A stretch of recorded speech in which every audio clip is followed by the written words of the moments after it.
This podcast may contain disturbing content for some listeners. It's intended for mature audiences. Listener discretion is advised.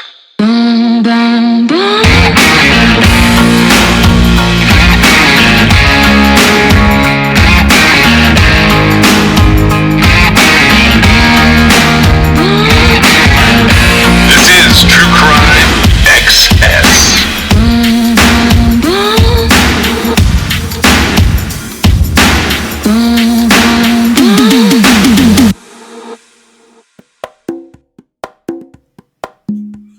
Did you see that they had finally identified Daisy Mae Tallman? I don't know. So she disappeared. She actually disappeared in 1987.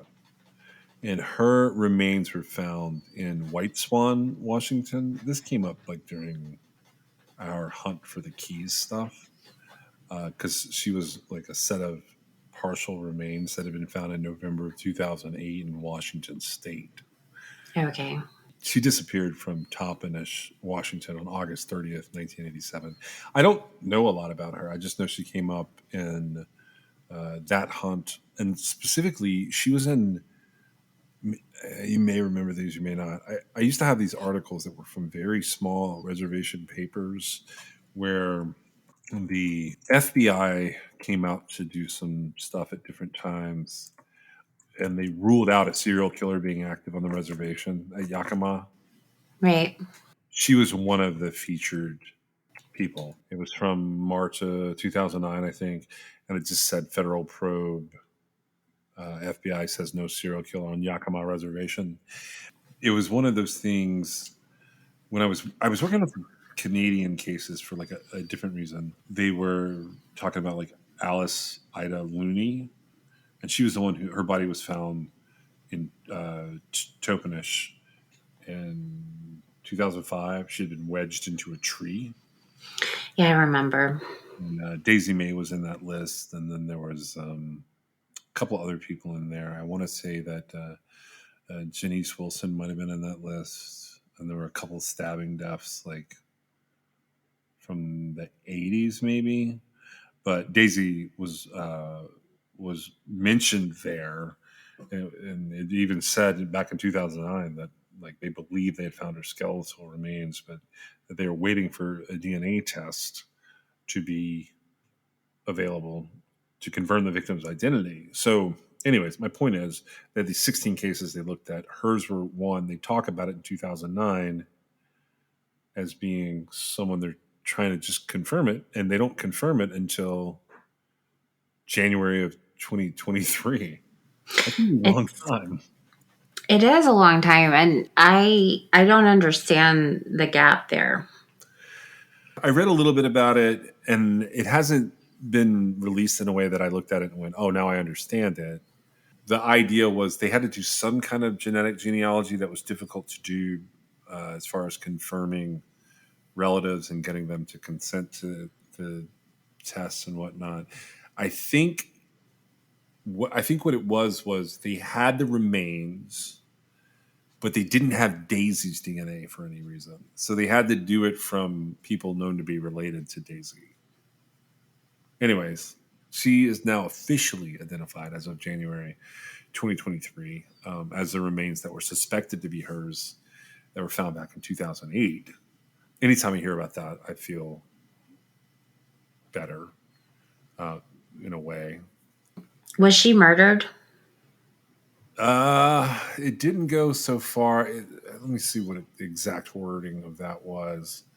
I think it just said that her death remained under investigation. Yeah, the cause of death is undetermined. Oh, Charlie Project has it. So they same thing I just read basically, but it says they were identified by familial DNA in January 2023, and Charlie Project says the cause of death is undetermined. She was 29 years old when she went missing. I don't know. I'm just glad the remains have their name back, because then it's less of a mystery. And that was just a case that kind of haunted me a little bit. Her and Alice Ida Looney. But Alice Ida Looney is found and identified and all of that, but they still don't know what happened to her. A hunter found her body under a tree or wedged into a tree on a little island at what's known as Saddis Creek. And I think it's about 12 miles outside of Tompkins. It's an FBI case that has a lot of questions that they just didn't have answers to. I know every once in a while I've seen her mom talking. Was her death ruled a homicide? Alice Ida Looney? Yeah. It was investigated as a homicide, but I don't know that. Yeah, you know what? She's listed in. So I have this long ongoing list. It's got dozens of tribal citizens in it, and she is one of the ones that's considered to have been murdered. Okay. That's not 100% official, but they consider her case to be a murder. It looks like they consider it because of the discovery, the way the body was discovered. It seems like a murder. Well, and that's what I was thinking of. I don't know what case I was thinking of, but I thought it might be hers because it made me think of a case where the body was in a strange position. They'd ruled it maybe accidental or suicide. I'm not sure. It wasn't homicide or natural. And I thought it might be her case, but it's not. I mean, and that's fine. I can't remember what case it is, but I remember going, that's what they think that looks like. It should have been undetermined at the very least. Well, at one point I think I said her mom. I don't mean her mom. I think it's her older sister, maybe. I had gotten a report on a woman named Destiny Lloyd, who her body was found between. She's also Yakima. That's the reason I bring her up. Her body was found between Christmas and New Year's. I think in 2017 is when the body was found. And then about a year and a half later, I got a report about her case. I was comparing it to something else that had gone on. She was a strangulation. And I noticed when I got that report that there was a forensic pathologist listed in some of the paperwork that came with it that was tied back to Alice Ida Looney. And that was a guy, if I remember, his name is, I think it's either Jeff or Jeffrey Reynolds. It's either Dr. Jeff Reynolds or Dr. Jeffrey Reynolds. And he had written up that he believed Alice's death was a probable strangulation. He said there wasn't enough evidence to support it outright as a homicide, but he wrote up that I want to say her hyoid was examined and it had some kind of break in it that he thought it fit strangulation. So that would make it a homicide. That just wasn't the case I was thinking of, but I am familiar with her case. I just couldn't remember a lot of, especially the cases like what we're talking about here with Daisy Mae and Alice Ida Looney. A lot of the cases, unfortunately, the case, and I'm sure the case I was thinking of, when they end up with that undetermined, not a whole lot happens, right? Yeah, for a number of reasons. Largely, I would say that the politest way to say it is sometimes the resource allocations is not what you would expect in that type of homicide. I think that's a polite way to say it. If it's undetermined, it's not a homicide. Okay, but what I'm saying is in order to take it further and determine if it is a homicide, It's highly unlikely. Which one? It's highly unlikely the resources will be used to turn an undetermined into a homicide. There you go. Thank you. That's the better phrasing. I'm just saying, and so it's one thing when it's a homicide, right? When a medical examiner looks at it and says this person was killed by homicide, right? Yeah. I would say that our laws require law enforcement to investigate those, right? Yeah. It's not so much for undetermined. Definitely not so much for suicide or accidental. We've talked about this at length as far as it depends on who the victim has advocating for their case. Yeah. It depends on Location, jurisdiction. everything. It literally is a crapshoot as Yeah, far and as like what the outcome is going to be. I 100% agree. And I have found all over the United States that, particularly when it's native and indigenous populations, there can be a wide variety of stereotypes that are applied to make reasoning of not utilizing those resources. And it's annoying.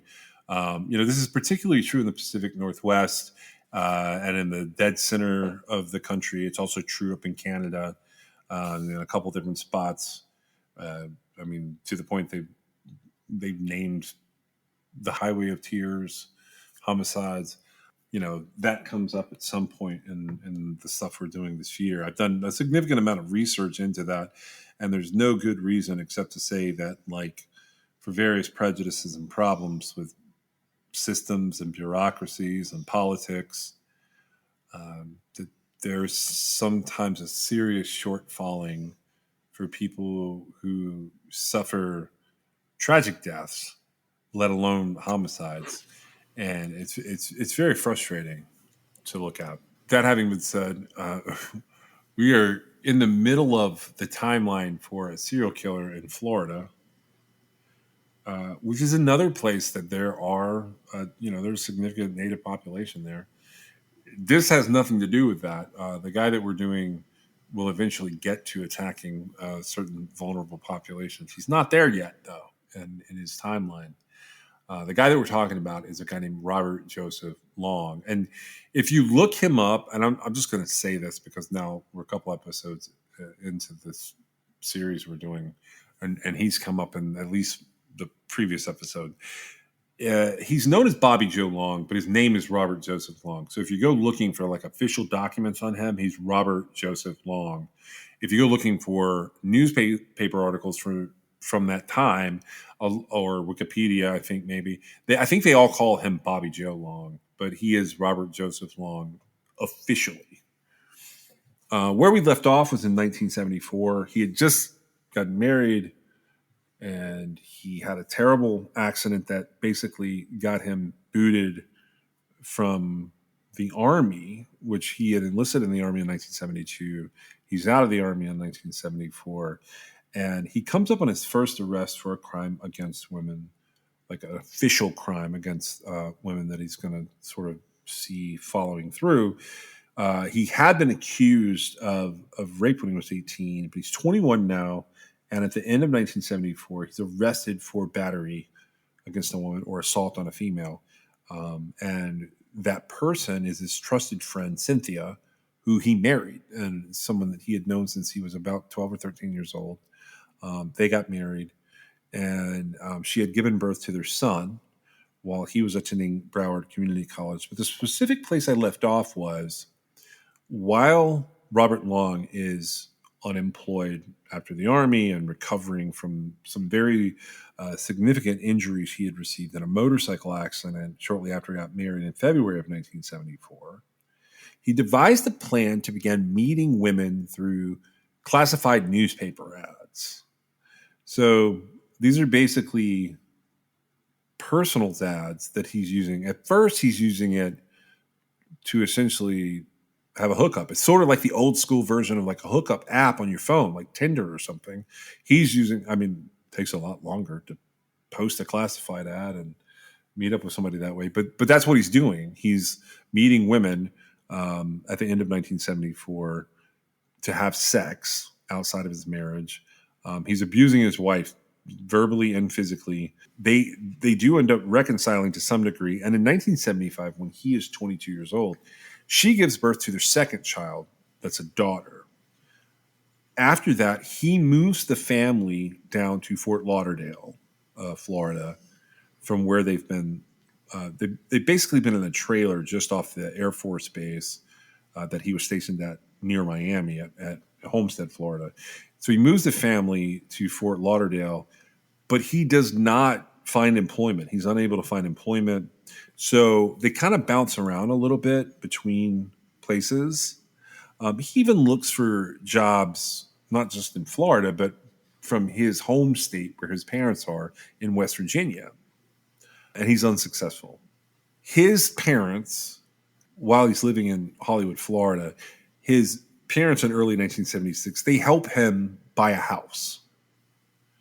And he has, to some degree, been successful with some of the classes he's been taking and some of the skill sets that he has. So in winter of 1977, he becomes a fully licensed electrician. He's 24 years old when this happens, and he's even able to finish up an associate's degree in X-ray technology at Broward Community College that he attends off and on, even while the family's bouncing around and his wife is having children. So that gets us to about November of 1979. When he's 25, he's first hired on as an X-ray technician at Northern Miami Medical Center called the Parkway Medical Center. I meant to ask you this, but I haven't. Have you spent much time in Florida? Yeah. So this is like the southern end of Florida. Like that computes for you, like geographically, right? It does, yeah. Okay. So one of the places he had lived in here was Hollywood, Florida, in the late 70s, which is essentially where the Adam Walsh case took place. So we've spent, some time talking about this area before. In 1980, Cynthia is sick of Robert Schitt. They've been married for over 6 years at this point, but she ends up filing for divorce. The relationship described in court documents had become argumentative and abusive. And because of how Robert had so much trouble finding employment, they really had suffered from various financial concerns, even though his parents had helped him purchase a home a couple years earlier. He briefly moves out of the house into an apartment in Fort Lauderdale without Cynthia and the kids when he's 26, and that's in June of 1980. But he runs into a couple of problems. The first problem is he loses his X-ray technician job at the Parkway Medical Center in the summer of 1980. So he's not even been there a year, and he loses that job. He has a friend there named Susan, and Susan has a roommate, but they have some extra room, and they let Robert move in with them. Robert Long doesn't stay there terribly long. At the end of the year, he moves out, and he moves in with a guy named Ted Jensel. And for some reason, Susan follows them there. Robert's friend, Susan, follows them there. In the summer of 1981, when Robert is 27 years old, Susan accuses him of rape. So this is the second time in his life that he's been accused of sexually assaulting a woman. Now, the police there, they determine that there's some evidence something has happened, but the prosecutor decides not to use it.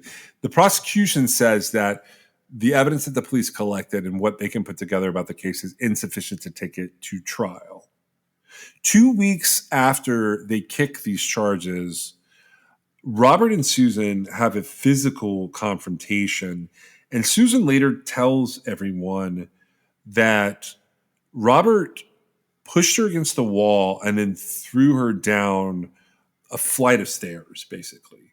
It's not a full flight of stairs, but it's multiple. It's basically from a flight to a landing. It's a pretty serious assault allegation.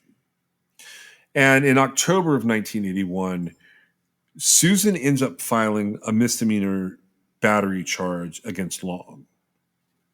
There's something going on with him here. And I would say that the trigger, while these students have put together this timeline, they sort of explore whether or not his head injuries have something to do with being his trigger.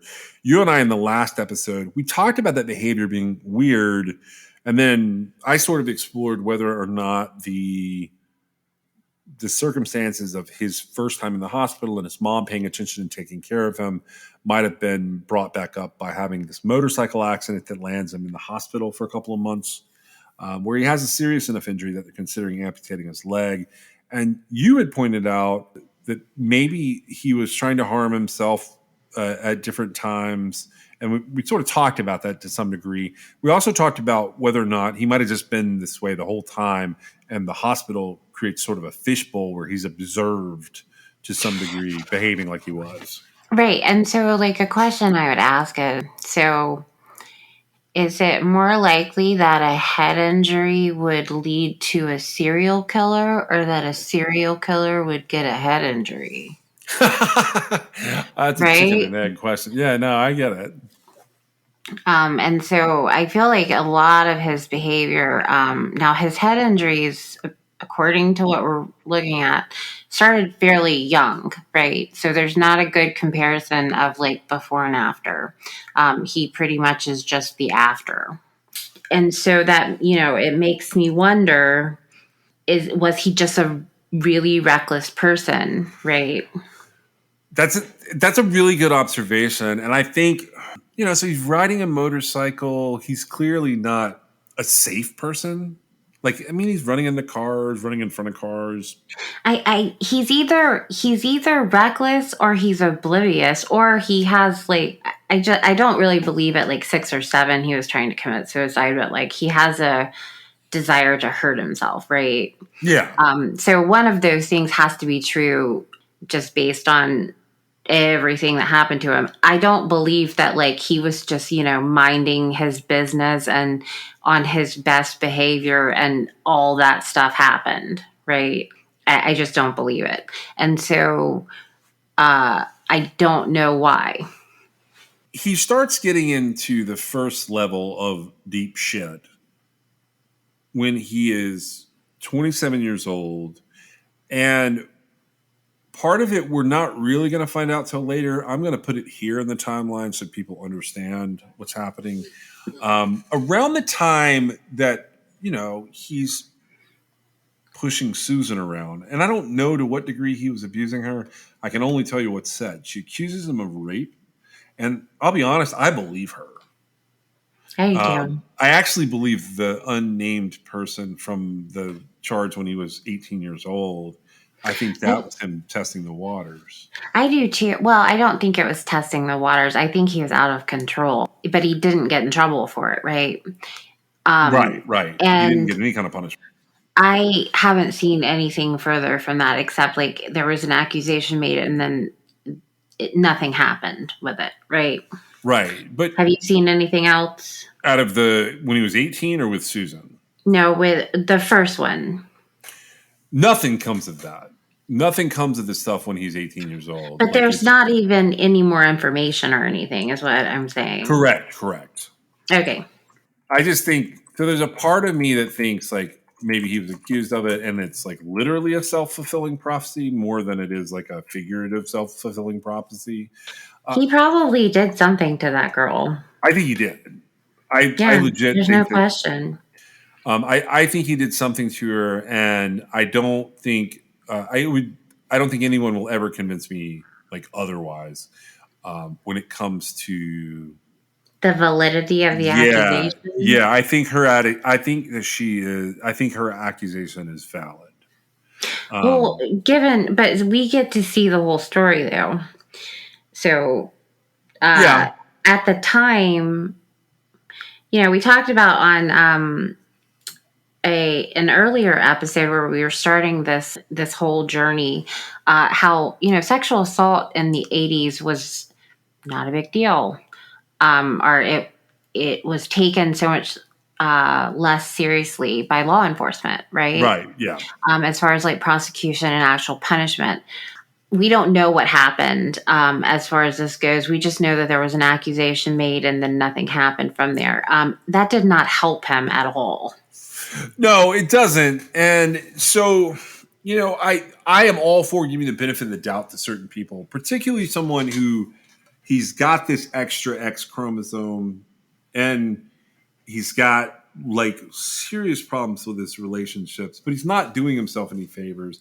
his behavior, you described it as reckless, and I think that's a great way to describe his behavior, even as a teenager, which some teenagers are just reckless, but he just gets worse and worse and worse. I'll say this. He screws himself when he's 27 years old. He does two things. So the first thing that he does is he begins raping prostitutes in the Miami, Fort Lauderdale area at this time. He admits to it. The thing about that is sex workers, even in the 80s, they weren't filing reports on him. They were not calling the police on him. Does that make sense? So who does he admit it to? So he admits it in the course of like his mitigation. What happens, and I'm sure people know this to some degree, when you're accused of something very serious and you start looking at very long time sentences, which is going to happen to him soon. We're in 1981 right now. There's lots of things that go on where psychologists are brought in to examine defendants in order to give an accurate picture of what's happening with them. The biggest thing he has happened to him is in November of 1981. I cannot find this. It is not on his criminal record. I can tell you it's accurate because it comes up in the mitigation. The Radford folks had it in his timeline. I want to talk about it for a second because this was unusual for me to find this charge in 1981. So he's got this battery charge hanging over his head from Susan, the person he moved in with who accused him of sexually assaulting her, who we believe. And he gets a charge of disseminating obscene material to a juvenile. Somehow he sends obscene material to a 12-year-old Tampa girl. And police examine his phone records, which track back to the house where he lives with his wife and children. What the hell is he doing to send obscene material? I guess he's sending Polaroids or photos in the That would be my guess. I was shocked that didn't trigger like a postal thing. I don't know whether he was just giving her pornographic materials or if it was like photos of himself or what. That is the moment. And I hate to say this, but I'm going to say it this way. He probably would have been okay even through when he began raping prostitutes. I don't mean like okay as in moral and ethical. I mean, legally speaking, I don't believe there was going to be a lot of reporting going on there and he was not going to face a lot of charges going there. In fact, when I went through his entire criminal record, nothing mentions the time in 1981 when police were able to pinpoint that he had begun to rape prostitutes. They know it happened. It comes up in the mitigation. He admits it to a psychiatrist or a psychologist. Right. So that just means that nobody reported it, just like you said. Right. So, but I think he would have got away with that. Well, he did.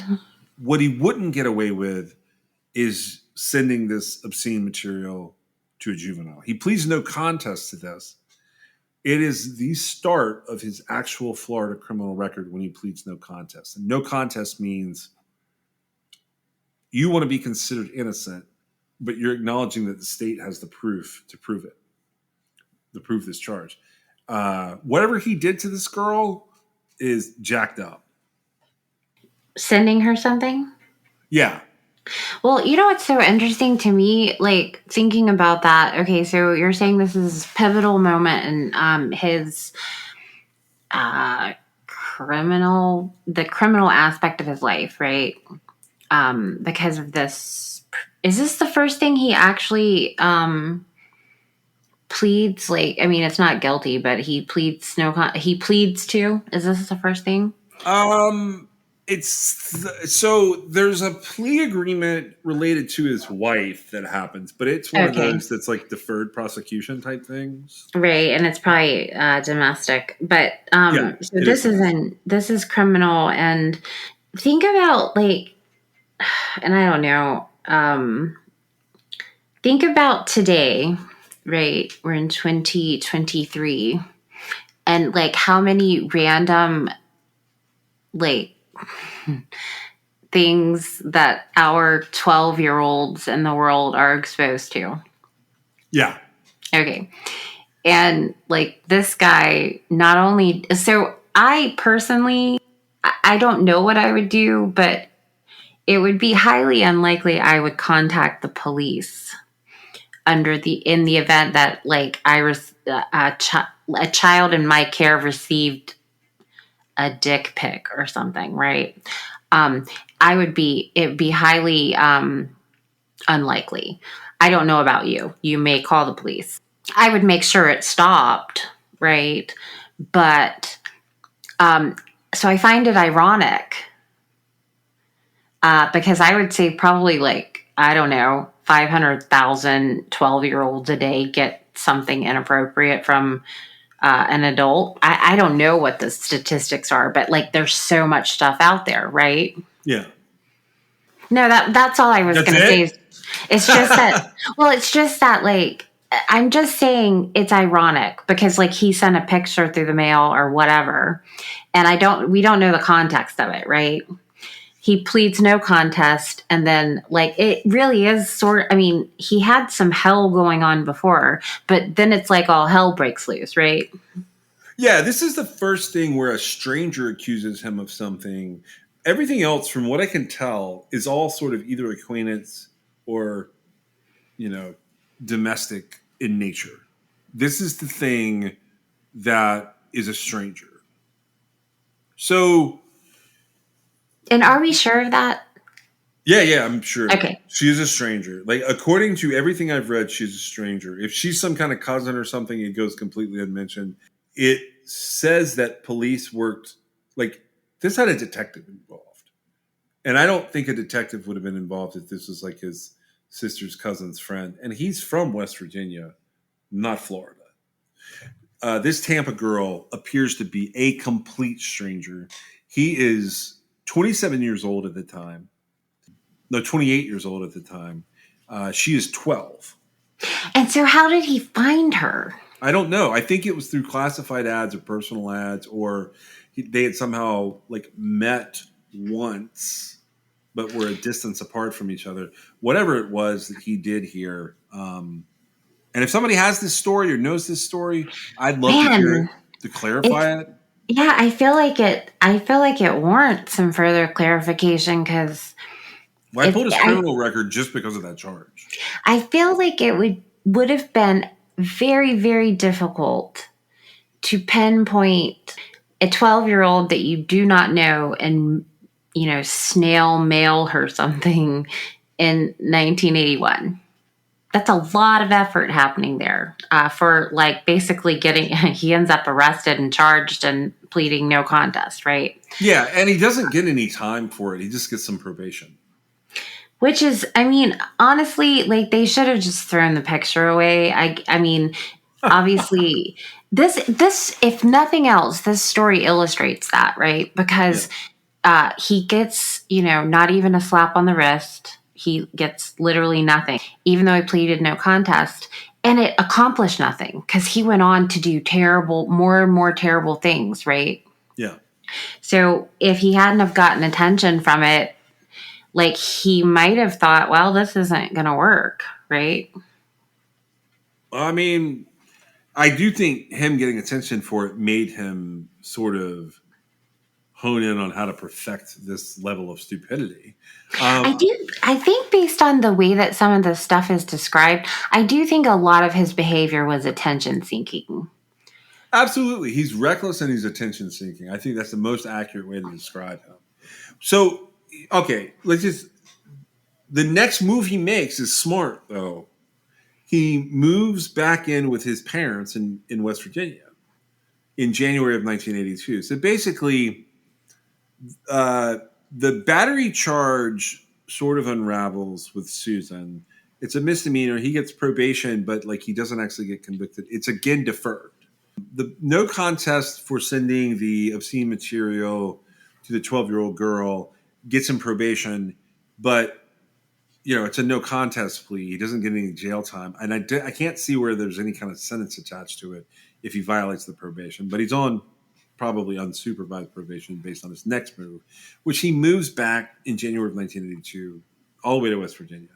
So from that time till sometime in August, while he's 28 years old, he gets off of the radar and he goes west to California to take a commercial driving course.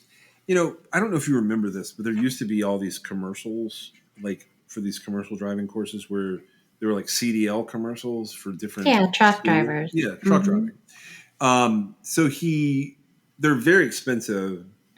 They're largely doing something that you don't need to pay that kind of schooling for, but whatever. He does. His parents pay for it. So he goes to California. So for most of 1982, he's not on the West Virginia or Florida radar. I can't tell if he did anything in California. I can just tell you that he was supposedly there to essentially get the certifications needed for him to come back and apply to get his CDL, his commercial driver's license to drive trucks. In September of 1982, he does come home. He lives with his parents. He looks for trucking jobs, but he does not get hired. His parents describe him as sitting around the house most of the time, doing nothing. Are his parents back together again? Yeah, they're back together at this point. Okay. I was leaving that out. But they say, like, he didn't really talk to them. He didn't go out. He didn't really speak. He ends up getting hired on at the Huntington Veterans Administration Hospital, the VA hospital, as an X-ray technician, finally, in February of 1983. So he got fired from his initial X-ray technician job. He goes like a really long way around training to get a CDL so he can drive a commercial truck, just to end up back as an X-ray technician again. Correct. Okay. Probably what this guy needs is some Adderall. That probably would have solved some of the problems going on here and made some of the other ones worse. He's an X-ray technician. He's described as a polite and a good worker. In April of 1983, he's hired on at the VA full-time. So they hired him on initially temporarily and part-time, and they end up hiring him on full-time.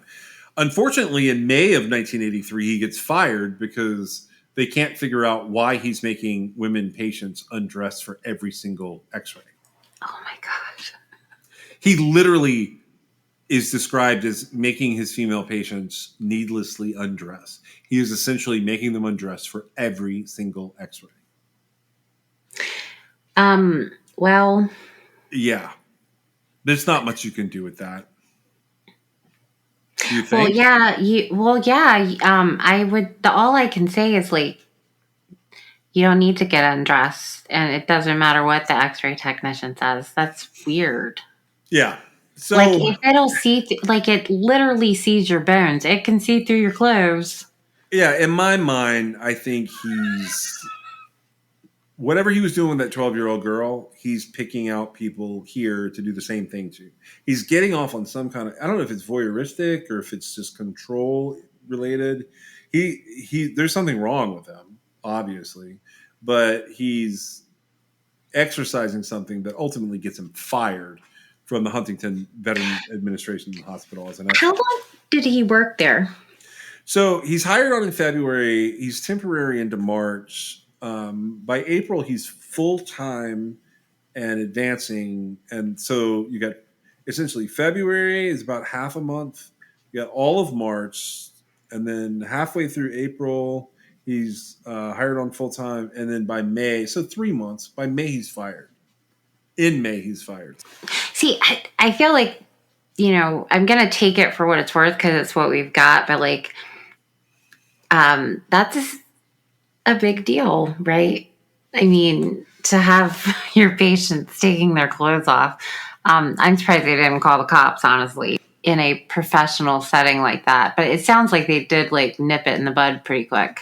Okay, so this next part's a little weird. He buys a 1979 maroon two-door Dodge Magnum in preparation to move back to Florida.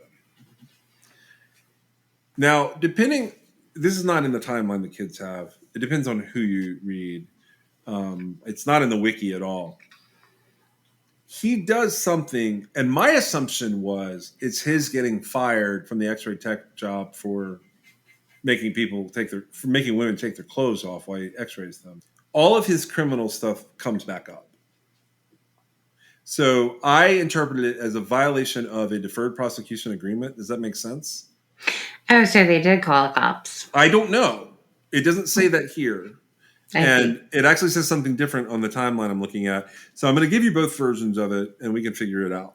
So either I'm wrong and those other no contest agreements are just extended into the future and the sentencing is not probation, and that's on the charge with Susan and that's on the charge with the 12-year-old Tampa girl, or something happened that made him come back in front of a judge. And that's going to come up here in a minute, which is why I mentioned it. So it's one way or the other. I'm going to tell you both as we go because that's just like they're both official records. July 1983, which is about 2.5 months after he gets fired from the Huntington, West Virginia Veteran VA hospital. He moves back down to Brandon, Florida, and he gets hired on pretty much immediately, temporarily, as an X-ray tech at the Humana Hospital in Brandon. He meets a woman there at a 4th of July party, and he has sex with her. But the woman refuses to see him again because she says she doesn't like his attitude. I don't even know what that means. He's 29 years old. In August of 1983, while he's working at the Humana Hospital, he meets a woman named Elise at the hospital. They both work there, and soon they began dating. Robert was so happy about this relationship that he calls his parents to tell them he's been dating this woman. He's only been on a couple of dates with her, but that he really likes her. Okay. He starts attending church in August of 1983 because Elise, the woman that he's met and that he's dating, is very religious. And he gets hit with $4,000 in back child support that he pretty much immediately is able to pay because his job is going well. Then in September of 1983, this is the official adjudication date of the battery charge with Susan. And that is probation. So I guess he had been maybe pre-trial that whole time. One timeline said he had already gone through the court process. It's a long time. It's literally 2 years afterwards. But ultimately, he's sentenced to probation for that. He gets mad at being sentenced to probation and being found guilty. He writes numerous letters declaring his innocence to the judge and to everyone in the courthouse. And I don't know how this works, but somehow the judge gives him a, quote, new trial. Take that for what you want to hear on it. I think what happened there is he basically gave his own notice of appeal in writing, but they took it that way because they didn't know what else to do with his chicken scratch. Does that make sense? I mean, it makes something. So, that's written that way several different places. Once I saw the Radford kids had it too, I was like, you know what? I'll just run with that. I don't think they had my other source. I'm going to run with he got a new trial because that's how it's said. But his letters are nonsense, and the court even recognizes that they're nonsense. So in November of 1983, he ends up getting 2 days in jail for sending a photograph accompanied with an obscene letter to that 12-year-old girl in Tampa. But it reads like a probation violation. And we do quick dips today. I don't know that quick dips were a thing back then. A quick dip is when a judge really wants to violate you and make you do the entire sentence of whatever your suspended sentences that you're on probation for, but instead they put you back on probation and they just give you a little quick dip or a week in jail or a weekend in jail or something. It makes you realize you don't want to be there. Yeah, they're trying to remind you to get your shit together. So essentially, that's what it looks like they did to him. And then in February of 1984, he gets his retrial on his assault charge or battery charge with Susan, the person he had lived with, and he is acquitted. And at this point in time in 1984, he has continued to date Elise, and he has continued to go to church. But it's also when he gets into his biggest trouble.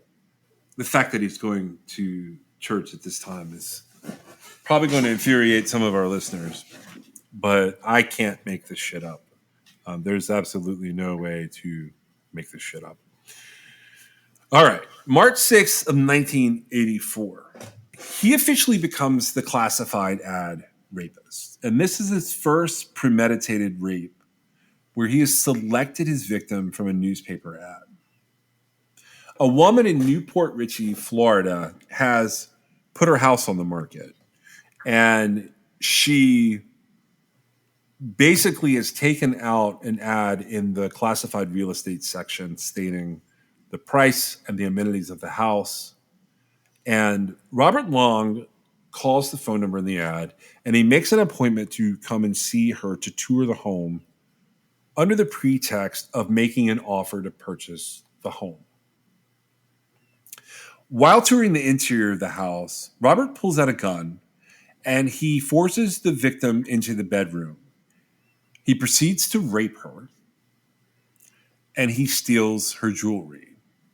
He gets home and he does the same thing, keeps the nicest pieces of jewelry to give to Elise.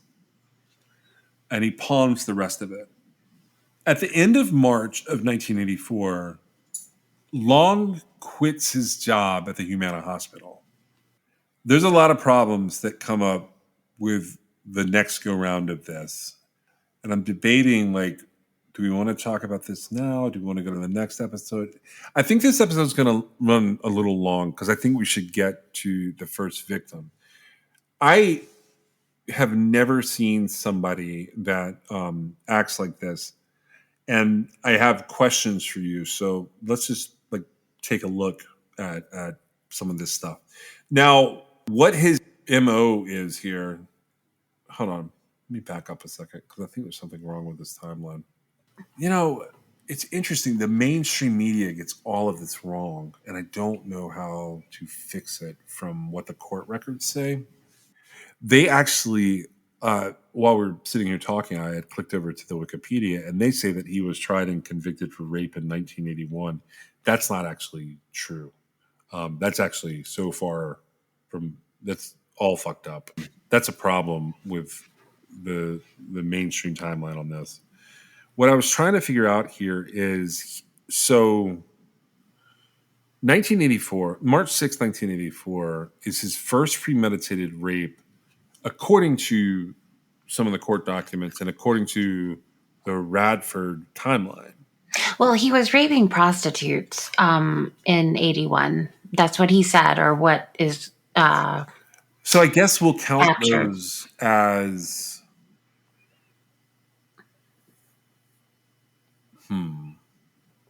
Well, okay. Let me tell you why I'm having like trouble articulating what I want to say next. This is important. If he has raped 50 women, and this is his first premeditated rape, then I'm kind of wrong on some of my thinking. And the reason for that is on March 27th, 1984, Robert realizes that he is very close to two things. One of those is getting caught. So, you know, he's going to get caught. He's leaving witnesses. He's now had an experience with Susan. He went through the ringer with Cynthia, but he's now dating Elise. And he had this whole thing happen with his 12-year-old girl. And, you know, he's shown that he's a volatile individual. So he doesn't want to go to court. He doesn't want to leave witnesses. That was my original thinking. And that's why I ask you some of the questions that I have been asking about, like John Cooper, when we were looking at the Welsh serial killer. Right. I was asking you those questions because I'm curious, like what you think caused this. And so I'm going to disagree with the Radford kids for just a minute because they have an interesting take on this. I'm going to tell you their take. He's 30 years old when all this is happening, by the way. By the time, 1984 rolls around, he turns 30, and this is where the first like serious rape took place, but also where the first murder took place. The first murder victim is a sex worker. It's a 20-year-old girl named Artis, Artiss, Ann Wick. What's interesting about her is nobody knows it happened. He's on probation for some of the stuff that's still sort of spilling over in 1984. I think what he's actually on probation for at this time is the obscene materials. The different things I've read about him say that he was on probation for assault, but I think his probation for assault is over. I think he's literally just on probation for the 12-year-old. Okay, but I let me make sure I understand this because the assault was on Susan, right? No. Yes, but he gets a new trial and that's kicked. He would not have been on Right. probation at this time because he was acquitted in Correct. February of 1984. You're But right. he had a long no, because that was the deferred prosecution. That wouldn't actually be probation. I'm thinking of Cynthia, but that's years earlier. He's down to just the disseminating The obscene material. obscene. Yeah. That's And so the Wikipedia is wrong. If you guys go read a lot of the stuff on the wiki for the Robert Long stuff is wrong. He's not well, on probation for assault. He's on probation for disseminating obscene material. that's the best we can tell. But it is pretty much without question after he did some weird stuff with whatever happened, he did get exonerated, acquitted, whatever you want to say, for the assault. So that's not true, right? Okay. Right. Yeah. So he's definitely not on he's not on probation for the battery charge.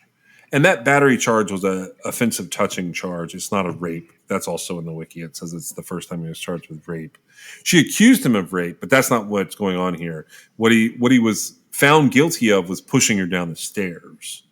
And these were Right. two people who lived together. And the accusation of rape, they couldn't make any sort of determination. It was after that he pushed her down the stairs, and that's what brought that about.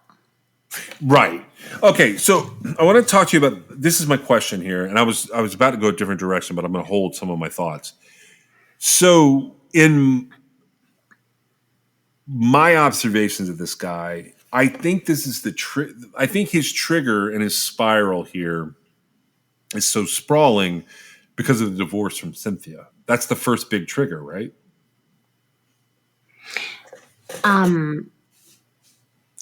I don't think that. No. So Cynthia files for divorce in June of 1980. He starts raping prostitutes in 81. That's the best we can tell. So I think that's the first big trigger. And that's also when he lost the job and moved in with Susan. Does that make sense? So 1980, she files for divorce. He moves in with Susan. And then he moves out from Susan and her roommate, and Susan moves in with him. But by mid-1981, he's raping prostitutes, and Susan accuses him of rape. Okay. Well, yeah, maybe it is. But Go ahead. But go ahead and say what you're thinking, because I'm trying to put my thoughts together on this part. Well, what I'm thinking isn't very nice. I do think that it could have been the point, which I guess it would be a trigger, but I think when he has had this lifelong friend, or, a friend for a really long time, that he subsequently married Cynthia, right? Yeah. And then he loses that relationship. I think that he may have allowed himself to sort of give up. And that's why he just, he starts raping prostitutes at that point, right? Yeah. I don't know where his job situation ends up, but like he sort of, bounces around for a little bit, right? Right. And it seems like, when people are in a constant job turnover or a rapid job turnover, there's characteristics that are going to come up that are pretty much across the board, right? Yeah. People that have trouble keeping a job will have things in common with other people who have trouble keeping a job.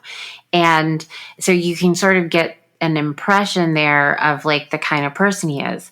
I would say that, just like I was saying, he was reckless, and I imagine he had sort of a like, I don't care type attitude, right? Yeah. As far as like, I don't care, just fire me. Or, he did things without regard for caution at all. It seems like that to me. But I think that he did keep, to an extent, he tried to keep himself sort of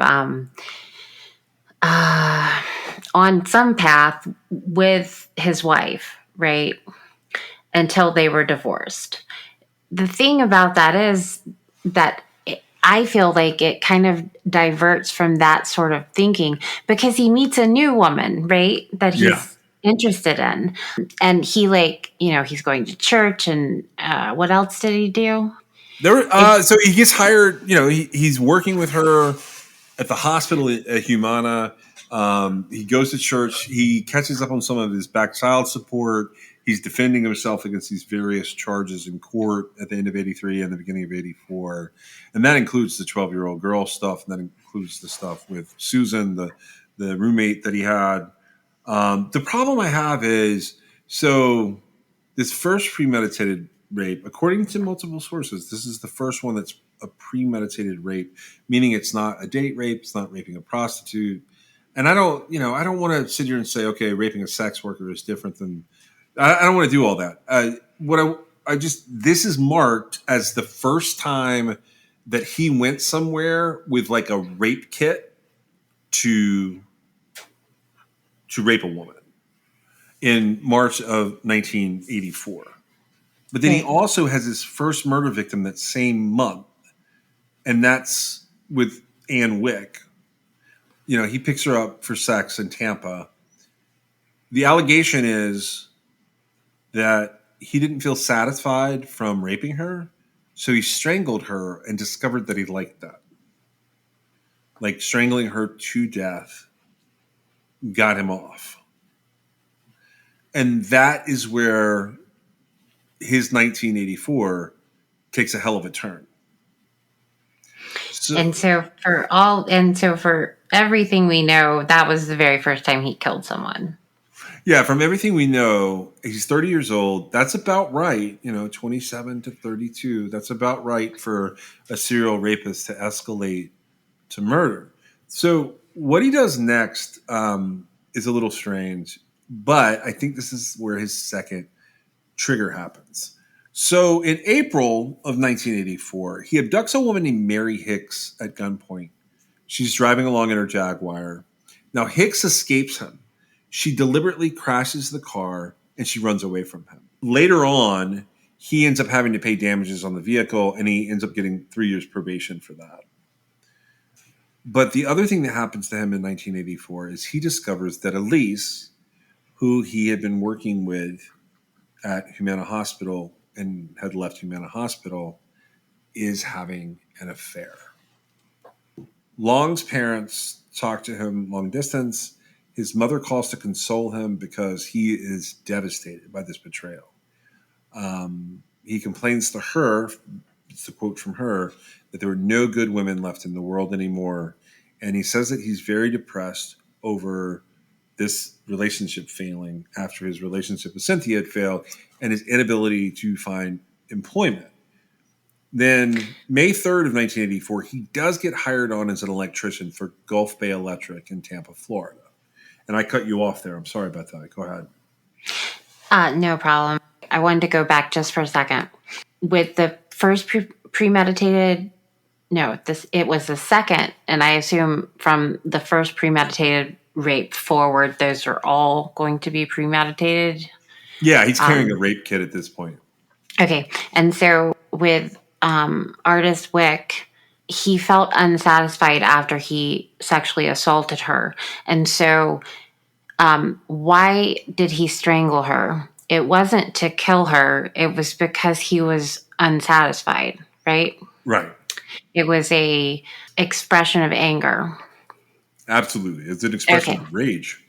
Okay. And so taking out his rage on her, he discovers that alleviated it, right? And that he got some sort of gratification out of it from Correct. killing her, right? With his bare hands, I imagine. I don't actually know, but there's no indication that, like, obviously it is a premeditated murder, but like he didn't go, okay, I'm going to become this murderer, right? Yeah. And so that's a good place. If it's okay if we just talk about this, and I think this is where we'll leave this episode. Where I was leading you earlier was I thought he had probably made a conscious decision when I first started like researching this guy. I thought he had made a conscious decision to erase witnesses because of all the legal trouble leading up to this. I figured it would be like something where he was graduating in terms of like, okay, for the audience, and I know you'll know some of this, but for the audience, I thought he was an organized killer graduating to the next level of. I thought he was an organized predator graduating to being an organized killer, where he's eliminating witnesses. I now think, part of what we're talking about today is I changed my mind. I think he's a disorganized killer who was taking one step and accidentally took two steps. So he's raging out. He can't get off raping this woman. And then he discovers that he can get off on choking her. That's what I'm going to call the first part. And he really gets off when he strangles her and kills her. So he moves like to the murder because he's disorganized. I mean, he has a rape kit, but he's disorganized. So to answer your question, no, I don't think he's killing witnesses. I know we just worked all the way through that together, but so I knew that there was an issue. I just couldn't quite put my finger on it, but there you go. And I wonder, so you don't get this sort of like account from all too many people, right? No, you really don't. Like we missed a lot of what was happening. And I felt like this was important to watch. I called it Genesis, but it's literally the origin of like a predator that we're watching. It is. And so when you asked me about the trigger being the separation from his wife, and ultimately they got divorced, and he is no longer with his family, right? I sort of answered the question wrong. I do think that was a trigger for the activity, but what is happening to him? So we have to look at his personality for a second. So he is raping. He's raped prostitutes in the past. He has, now like basically confirmed that, he had a premeditated rape, and then he had another premeditated rape that he left unsatisfied, and he ended up murdering the victim, and that's what satisfied him there. And then just a little bit further, because after he commits the murder, his first murder, he quits his job, right? So psychologically, you've got something happening, right? Or maybe it's before. I'm not really sure. But so it's after he commits the first burglary kit rape, like the rape kit rape. Like when he goes and rapes the woman in Newport Richey who's selling her house, he quits his job after that. Okay. And so it's right before his first murder, right? Yeah. Okay. And so, what's going on in his head, right?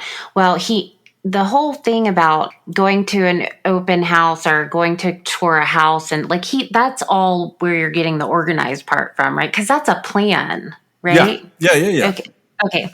And so the next thing that I notice is you've got this guy that the next month it appears. So after he's like kind of said, yes, I was I had premeditated these crimes. I did them. He is then his world falls apart because he discovers that his girlfriend is having an affair with another man. Oh, yeah. And that's sort of the ultimate, I think for a guy like Robert Long, that is the ultimate betrayal, because this is the person who helped you heal from the other thing that happened. She's Right. been here through all of his life, and now... But okay, so I agree with all that you're saying and I understand it. But let's think about what's in his head for a second. Because you've got a guy going, well, I've been raping women and I just murdered my first victim, but you cheated on me. Right? Oh, my Okay. God. And so Yeah. you think about the person that does that, right? Yeah. And then in what we're looking at here, his mother says to him, she calls him to console him over the devastating betrayal that Elise has done against him. And he tells her, there's no good women left anymore. Right. And he's in this like really deep depression over this failed relationship. Right. And it becomes this like association, I would imagine. I don't know what he was thinking, but to me, anytime something's going on in your life, for example, right after he committed his first premeditated rape and right before he committed his first murder, he quit his job, right? So that's an Yep. association that's going to be there, right? Yep. And when he's talking to his mother, that his mother's behavior is what I was initially going to say was like probably one of the first triggers. That's not right. It was that's what started him down this weird path, right? Yeah. Because he had feelings about his mother's behavior that he couldn't control and he couldn't do anything about it. Right. And that goes all the way back to his childhood. Right, exactly. When his mother wasn't paying attention to him, like all the things that come up, leading to before he became friends with Cynthia, right? Yeah. All of that stuff. And it's just like this transference almost because he needs this attention that he's not getting. Yeah. And he's completely oblivious to the fact that like, you can't really say that your girlfriend's betraying you when you're like raping and murdering rapist people. murderer. Yeah. And so, I know why she was seeing another man because her boyfriend is an unemployed loser, right? It's not the unemployed part that makes him a loser, but yeah. Oh no, yeah, no, it's the murder rapist part. Yeah. But like somebody that's using their time to do that, right? It's no wonder that he's not able to sustain his otherwise healthy relationship. I feel like up until that point, he was sort of compartmentalizing and that relationship was normal, right? As normal as it probably could be. I don't see any reports of her like saying that he was abusive towards her or anything like that, right? That's because she had a boyfriend on the side. She wasn't around enough to be abused by him.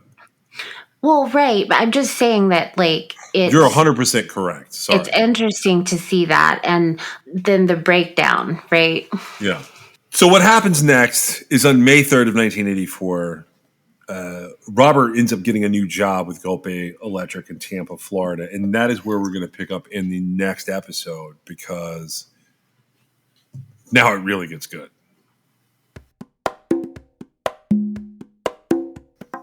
Thank you so much for joining us today. I would ask if you guys like the show, please share the show, or you can go onto your favorite podcast app, whether it's Apple or Google or one of the more interesting apps, Spotify, Overcast.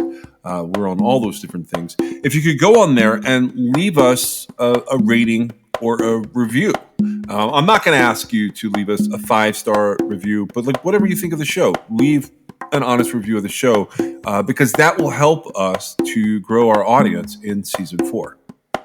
We are sponsored by LabbratiCreations.com. You can check them out at LabbratiCreations.com, and you can still use the code CRIMEXS for a fun pop pet portrait of your own pet.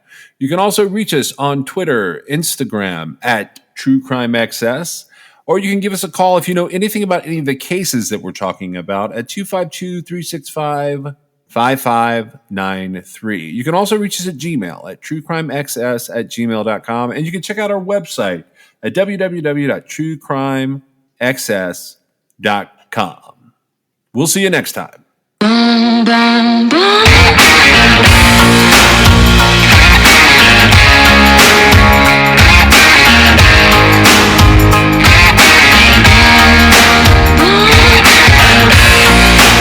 This is Crime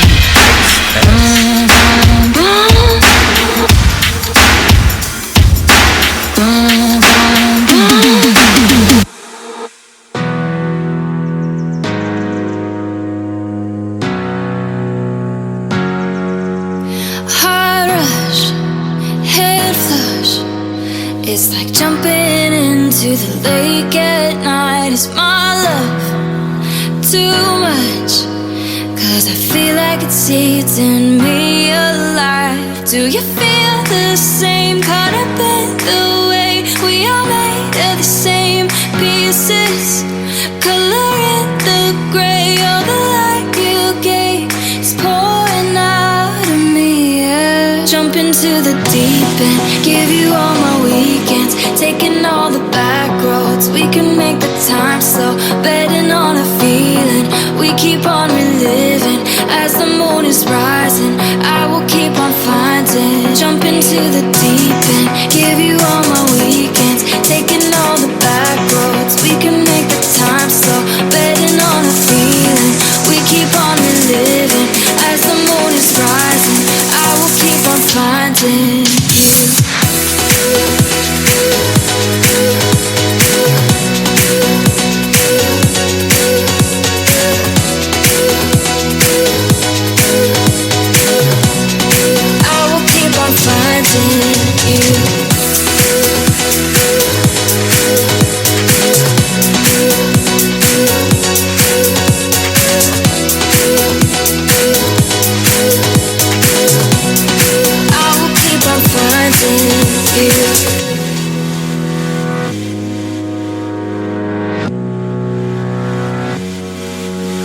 Heart rush, head flush. It's like jumping into the lake at night. Is my love too much? 'Cause I feel like it's eating me alive. Do you feel the same? Caught up in the way we are made of the same pieces. Color in the gray, all the light you gave is pouring out of me. Yeah. Jump into the deep end, give you all my weekends, taking all the back roads. We can make the time slow, betting on a feeling. We keep on